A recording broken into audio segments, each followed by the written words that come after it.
ನಮಸ್ಕಾರ. ರಾಯರಿಗೆ ಮುಡಿ ಕಟ್ಟೋದು ಹೇಗೆ ಅಂತ ತೋರಿಸ್ತಾ ಇದ್ದೀನಿ.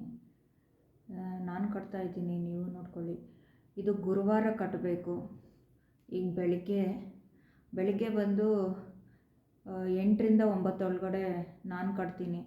ಬೇರೆ ಒಬ್ಬೊಬ್ರದ್ದು ಒಂದೊಂದು ಥರ ಆಚರಣೆ ಇದೆ.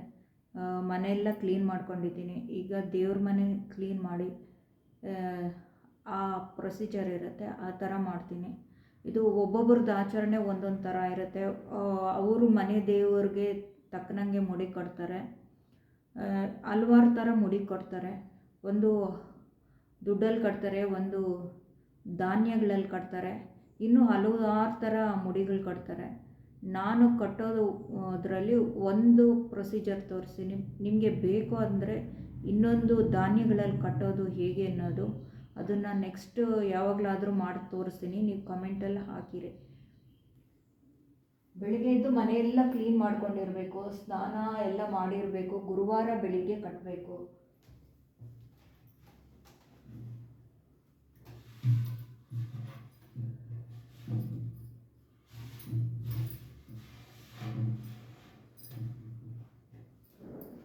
ದೇವ್ರ ಮನೆಯೆಲ್ಲ ಕ್ಲೀನ್ ಮಾಡಿ ಸಿಗ್ತೀನಿ. ಒಂದು ವೈಟ್ ಕ್ಲಾತ್ ಎತ್ಕೊಳ್ಳಿ. ಅದು ಎಲ್ಲೂ ಕಿತ್ತೋಗಿರಬಾರ್ದು, ಎಲ್ಲೂ ತೂತಾಗಿರಬಾರ್ದು. ಹೊಸದು ಈಸ್ಕೊಳ್ಳಿ. ಲೈನಿಂಗ್ ಕ್ಲಾತ್ ಬರುತ್ತೆ, 1 ಮೀಟ್ರ್ 35 ರೂಪಾಯಿ ಆ ಥರ. ಅದರಲ್ಲಿ ಈಸ್ಕೊಂಡು ಸ್ವಲ್ಪ ಕಟ್ ಮಾಡ್ಕೊಳ್ಳಿ.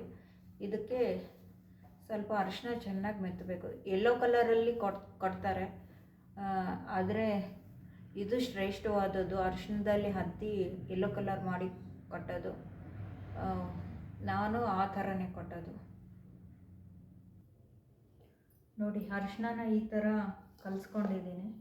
ಇದನ್ನು ಈ ಬಟ್ಟೆನ ಇದರಲ್ಲಿ ಹತ್ತಿ ಅರಿಶಿನ ಮಾಡ್ಕೊತೀನಿ.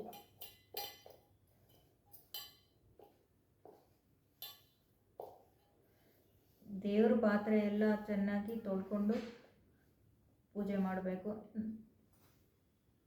ಅದೆಲ್ಲ ಆಗಿದೆ ನಂದು. ನೋಡಿ, ಬಟ್ಟೆ ಅರಿಶಿನ ಮಾಡ್ಕೊಂಡಿದ್ದೀನಿ. ಇದು ಕಾಯಿನ್ಸು. ಒಂದೊಂದು ಬೇಡಿಕೆಗೂ ಒಂದೊಂದು ಥರ ಕಾಯಿನ್ಸ್ ಕಟ್ಟಬೇಕಾಗತ್ತೆ. ಇಲ್ಲ ಹಾಕ್ತೀನಿ, ಕಾಣಿಸ್ತಾ ಇದೆ ತಾನೆ. ನಿಮಗೆ ದುಡ್ಡು ಹಣಕಾಸು ಕೊರತೆ ಇದ್ದರೆ ಈ ಕಾಯಿನ್ಸಲ್ಲಿ 1 ರೂಪಾಯಿ ಕಾಯಿನ್ಸು 33 ಹಾಕಿ ಕಟ್ಟಬೇಕಾಗುತ್ತೆ. ಒಂದೊಂದಕ್ಕೆ ಒಂದೊಂದು ಥರ ಕಟ್ಟಬೇಕಾಗುತ್ತೆ. ಈ ಕಾಯಿಲೆ ಆ ಥರ ಏನಾದರೂ ಪ್ರಾಬ್ಲಮ್ ಇದ್ದರೆ 108 ಕಾಯಿನ್ಸ್ ಕಟ್ಟಬೇಕಾಗುತ್ತೆ. 1 ರೂಪಾಯಿ ಕಾಯಿನ್ಸೇ 33 ತೊಗೊಬೇಕು. 1 ರೂಪಾಯಿ ಕಾಯಿನ್ಸೇ 108 ತೊಗೊಬೇಕು. ಅಷ್ಟೊಂದು ಕಾಯಿನ್ಸ್ ಇಲ್ಲ. ನಾವೇನು ಮಾಡಬೇಕು ಅಂದರೆ 3 ರೂಪಾಯಿ ಮೂರು ಕಾಯಿನ್ಸು, 9 ಕಾಯಿನ್ಸು, 11 ಕಾಯಿನ್ಸು, 33, 54, 108 ಈ ಥರ ಕಾಯಿನ್ಸಲ್ಲಿ ಕಟ್ಬೋದು.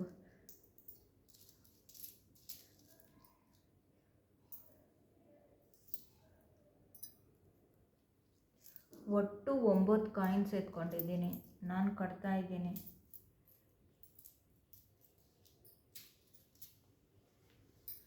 ಇದು ನಮ್ಮ ಈ ಬೇಡಿಕೆ ಏನಿದೆಯೋ ಅದನ್ನು ಮನಸ್ಸಲ್ಲಿ ಅಂದ್ಕೊಂಡು ಕಟ್ಟಬೇಕಾಗುತ್ತೆ. ನಾವು ಈ ಬೇಡಿಕೆ ಈಡೇರಿದ ತಕ್ಷಣ ಇದು ಗಂಟನ್ನು ಎತ್ಕೊಂಡೋಗಿ ನಾವು ರಾಯರ ಹುಂಡಿ ಇರುತ್ತೆ ಅಲ್ಲಿ ಹಾಕ್ಬಿಡ್ಬೇಕಾಗುತ್ತೆ. ಈಡೇರಿದ ಮೇಲೆ ತುಂಬ ದಿವಸ ಇದನ್ನು ಮನೆಯಲ್ಲಿ ಇಟ್ಕೊಬಾರ್ದು. ಇಟ್ಕೊಂಡ್ರೆ ಅದು ನಮಗೆ ಉಲ್ಟಾ ಹೊಡೆಯುತ್ತೆ. ನಮಗೇನು ಬೇಡಿಕೆ ಇದೆಯೋ ಅದನ್ನು ಮನಸ್ಸಲ್ಲಿ ಅಂದ್ಕೊಬೇಕು. ಅಂದ್ಕೊಂಡು ಈ ಥರ ಕಟ್ಟಬೇಕು, ಟೈಟಾಗಿ ಕಟ್ಟಬೇಕು.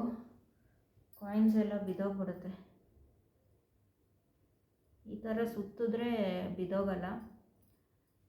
3 ಗಂಟು ಹಾಕಿ. 3 ಗಂಟು ಅತಿ ಮುಖ್ಯ. ಜಾಸ್ತಿ ಗಂಟು ಆಗಬಾರ್ದು, ಕಡಿಮೆ ಗಂಟು ಆಗಬಾರ್ದು. 2, 3. ಈಗ ಇದು ದೇವ್ರ ಮನೆಯಲ್ಲಿಟ್ಟು ನಾವು ಪೂಜೆ ಮಾಡಬೇಕಾಗುತ್ತೆ. ಬನ್ನಿ ಮಾಡೋಣ. ಇದು ಇಟ್ಟು ಪೂಜೆ ಮಾಡಿದ್ಮೇಲೆ ಯಾವುದೇ ಕಾರಣಕ್ಕೂ ನಾವು ಕದಲಿಸಬಾರ್ದು. ನಮ್ಮ ಬೇಡಿಕೆ ಏನಿದೆಯೋ ಅದು ಈಡೇರೋವರೆಗೂ ಇದನ್ನು ನಾವು ಕದಲಿಸಬಾರ್ದು.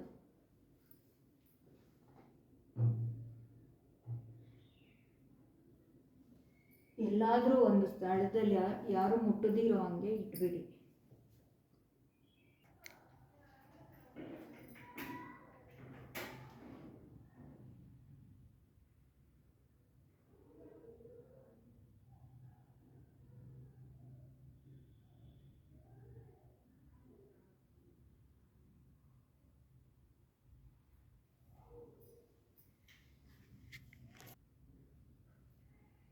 ಪೂಜೆ ಎಲ್ಲ ಆದಮೇಲೆ ಕೈ ಮುಗಿದ್ಕೊಳ್ಳಿ. ನಿಮಗೆ ಏನು ಬೇಡಿಕೆ ಇದೆಯೋ ಅದನ್ನು ರಾಯರ ಹತ್ರ ಹೇಳ್ಕೊಳ್ಳಿ.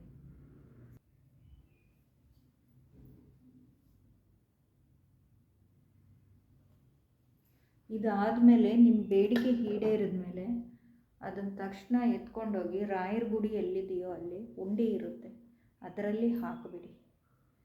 ಮಂತ್ರಾಲಯದಲ್ಲಾದರೆ ನಾವು ಹೋಗುವಾಗ ಎಂಟ್ರೆನ್ಸಲ್ಲೇ ಇದೆ, ಅಲ್ಲಿ ಮುಡಿಗಳು ಹಾಕ್ಬೋದು. ನಾವೇನಾದರೂ ಹರಕೆ ಕಟ್ಕೊಂಡಿದ್ರೆ ಅದನ್ನು ಆಗ್ಬೋದು ಅಂತ ಬೋರ್ಡೇ ಹಾಕಿದ್ದಾರೆ. ಅಲ್ಲಿ ಎಲ್ಲೂ ಸಿಗಲಿಲ್ಲ ಅಂದರೆ ಅಲ್ಲಿ ಎತ್ಕೊಂಡೋಗಿ ಹಾಕಿಬಿಡಿ. ನಿಮ್ಮ ಈಡೇರಿಕೆ ಈಡಿದ ತಕ್ಷಣವೇ ನೀವು ಎತ್ಕೊಂಡೋಗಿ ಹಾಕಬೇಕಾಗುತ್ತೆ. ತುಂಬ ದಿವಸ ಮನೇಲಿ ಇಟ್ಕೊಬಾರ್ದು.